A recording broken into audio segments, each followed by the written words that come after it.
welcome to Worlds Apart.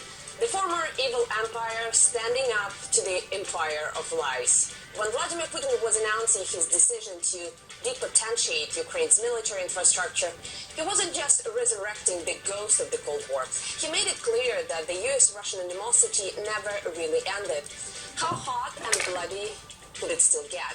When Ronald Reagan first used the expression evil empire, it wasn't just a political invention.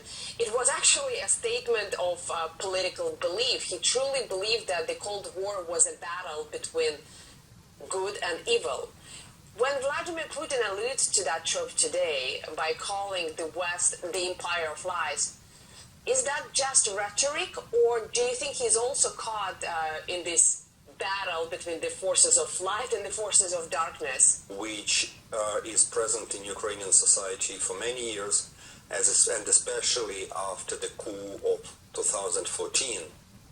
And we all know that the nationalism is one of the worst evils of the contemporary history, which emerged in Europe in the second part of the 19th century and has been poisoning Europe for the decades, caused two world wars, the First World War and the Second World War especially, and brought immense human losses on the European states and societies.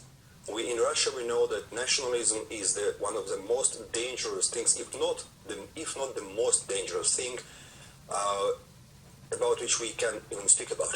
So if it's indeed a battle between good and evil once again, I find this sort of metaphysical aspect of the Russian-Western confrontation very interesting, because it's a bit like a coded language. The general public usually misses it, but I think the leaders are using it to send a specific message to each other. And, for example, Joe Biden, in his reaction to Russia's recognition of the breakaway republics, said this: "Who in the Lord's name does Putin think gives him the right to declare new so-called countries on territory that belong to his neighbors?"